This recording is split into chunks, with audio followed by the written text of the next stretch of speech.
where we became totally undone, totally a mess. Couldn't see any way out. I've been there. You won't see fingers pointed your direction because I've been there.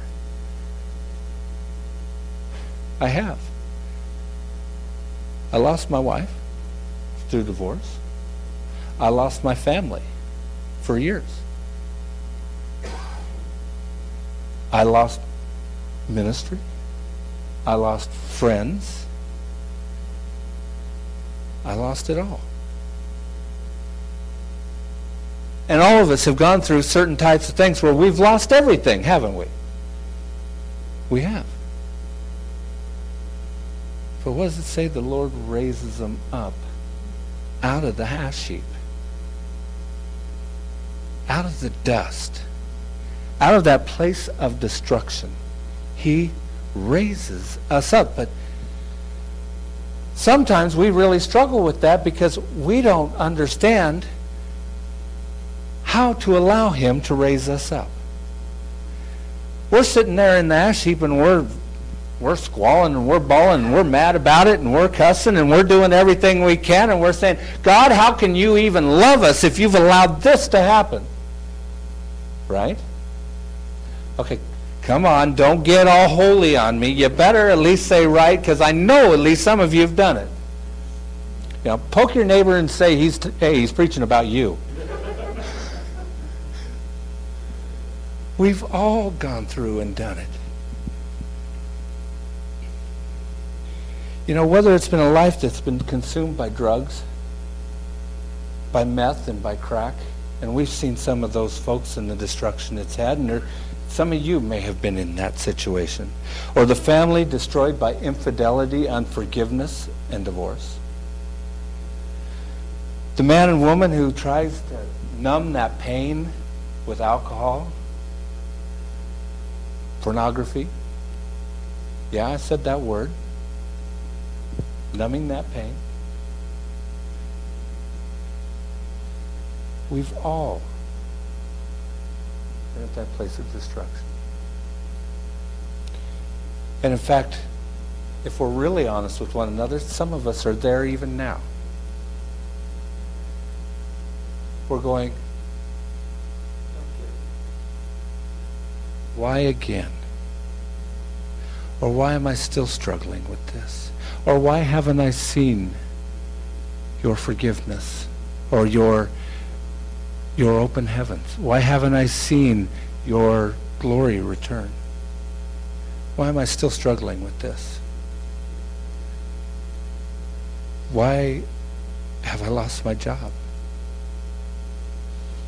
Why can't I pay my bills? What's wrong, Lord?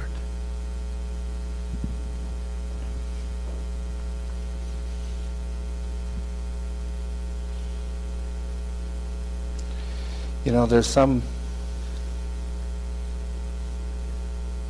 including like myself and where I was at, you know, we gave our life to Jesus. We started off good. We started off, you know, signing on the dotted line and all excited and the whole bit. We went down, shook the preacher's hand, you know, and we even got wet. Do you remember those days? Got all excited. That joy was just all excited and everything else. And somehow we got derailed. Whether we got wounded by a preacher or wounded in a church by gossip or, you know, wounded in some type of way, or we got distracted by a woman or a man that caught our eye that wasn't all that spiritual and kind of danced us away from the Lord, or all those different things. We somehow got derailed, and we need to get back on the path. And I even believe that in the church today has gotten derailed. The church has gotten to where they're looking at forms and they're looking at man's ways or show or entertainment or making everything perfect, and have lost transparency, sincerity. have lost the days where the hippies would come in their jeans and t-shirts and no shoes and just worship Jesus. It's true, isn't it? We need that back. But how are we going to get that back? Well, I'm going to share with you a couple things. And I'm going to get to the point. You see, many of us, when we accepted Jesus, we did so out of ignorance. We really didn't know what we were getting into. Donkey, did you know what you were getting into when you said, yes, Lord? You didn't know, did you? I'm sorry I'm pointing you out, but you didn't know. I didn't know. I don't think any of us knew what was really involved. We just knew that, oh man, I'm a sinner. I need to get saved. I don't want to go to hell. Or whatever it was that motivated us. But we didn't read the fine print, and the fine print is that he wanted to make us like him. That was the fine print. And so we signed on that dotted line, and we didn't read a couple of key points, a couple of key things. Romans 8:29 says, "For those that God foreknew, he also predestined to be conformed to the likeness of his Son, that he might be the firstborn among many brethren."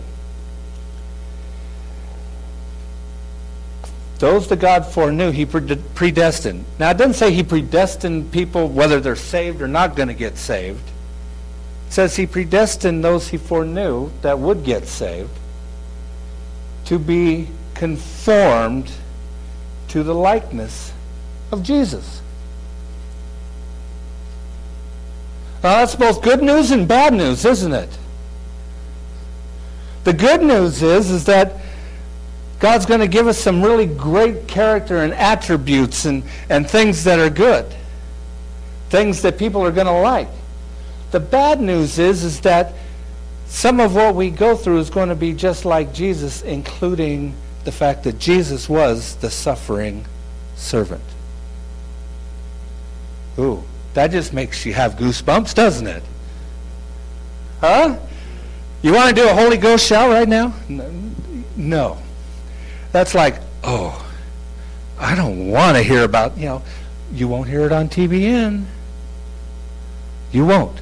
But God predestined us to be conformed to his image, and that includes the suffering servant.